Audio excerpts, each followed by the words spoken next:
नमस्कार मित्रों, RV ISPCS classes में आप सभी का हार्दिक स्वागत है। आज हम लोक लेखा समिति और प्राक्कलन समिति के बारे में जानेंगे। क्या विशेष बातें हैं, क्या कार्य हैं लोक लेखा समिति और प्राक्कलन समिति की। तो पब्लिक अकाउंट कमेटी लोक लेखा समिति है, इसका अंग्रेजी वर्जन पब्लिक अकाउंट कमेटी है। चलिए कुछ मुख्य बातें जान लेते हैं पब्लिक अकाउंट कमेटी की। इसका गठन 1921 में हुआ था। लोक लेखा समिति का गठन, लोक लेखा समिति के जो सदस्य होते हैं कुल 22 सदस्य होते हैं, जिसमें 15 सदस्य लोकसभा से होते हैं और 7 सदस्य राज्यसभा से होते हैं। कुल 22 सदस्य लोक लेखा समिति पब्लिक अकाउंट कमेटी में होते हैं। तीसरा नंबर है, समिति 1 वर्ष के लिए बनती है। लोक लेखा समिति का निर्माण 1 वर्ष के लिए होता है। मंत्री इस समिति के सदस्य नहीं होते हैं। वहीं 1967 से लोक लेखा समिति का जो अध्यक्ष होता है वो विपक्ष से नियुक्त किया जाता है। आज भी यह प्रचलन में है, विपक्ष से कोई भी सदस्य लोक लेखा समिति का अध्यक्ष होता है, सत्ता दल का नहीं होता, इसका अर्थ है। वहीं अगली बात है, जो controller and auditor general of India की रिपोर्ट होती है, controller auditor general of India को पीएसी का फ्रेंड फिलासफर गाइड कहा जाता है, क्योंकि सीएजी की रिपोर्ट जब संसद में प्रस्तुत की जाती है तो सीएजी की रिपोर्ट की जांच पीएसी करती है, पब्लिक अकाउंट कमेटी लोक लेखा समिति करती है।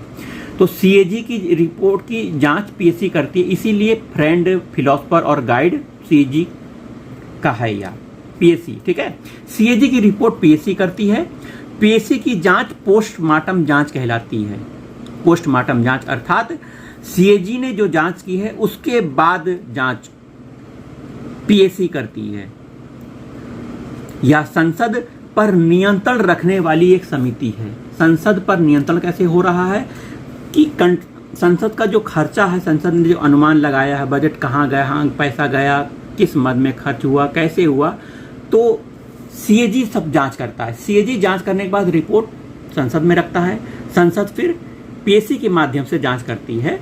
तो यह संसद पर नियंत्रण रखने की अच्छी संस्था है यह लोक लेखा समिति। अब लोक लेखा समिति में जांच का विषय क्या होता है, इसी पर हम लोग चर्चा कर रहे थे। क्या पीएसी की जांच का विषय होता है कि क्या धन संसद के अनुमोदन के अनुसार खर्च किया गया है, यह जांच करती है पीएसी। धन उसी मद में खर्च किया गया जिस मद में आवंटित किया गया था, अनुमोदित किया गया था, यह जांच करती है। क्या धन समुचित अधिकारी द्वारा खर्च किया गया है ना।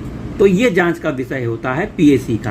तो पीएसी पोस्टमार्टम जांच करती है किसकी, सीएजी की रिपोर्ट की, ठीक है।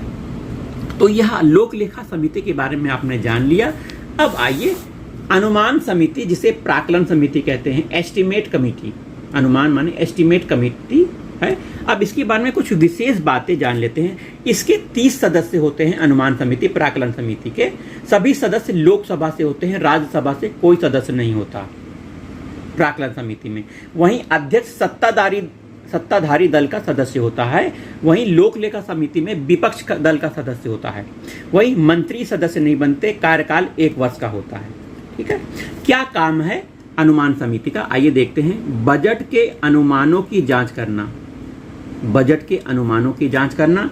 एस्टिमेट कमेटी जो प्राक्कलन कमेटी है, अनुमानों में मितव्ययता का सुझाव देती है कि कम खर्च करो, कम खर्च करो, आपने इस मद में ज़्यादा खर्च करिए, इसमें जरा कटौती करिए, इस तरह का सुझाव देती है। मितव्ययता का सुझाव एस्टिमेट कमेटी प्राक्कलन समिति देती है।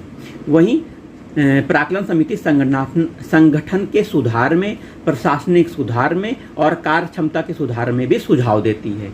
तो यह काम है एस्टिमेट कमेटी के, प्राक्कलन समिति के। तो जो पीएसी है लोक लेखा समिति है और ईसी है, ये दोनों आपस में बहनें कही जाती हैं। क्या कही जाती हैं, पीएसी पब्लिक अकाउंट कमेटी और ईसी एस्टिमेट कमेटी को जुड़वा बहनें कहा जाता है। यह आप लिख लीजिएगा क्योंकि कभी पूछा जा सकता है। चलिए आज के वीडियो में इतना ही, मिलते हैं अगले वीडियो में।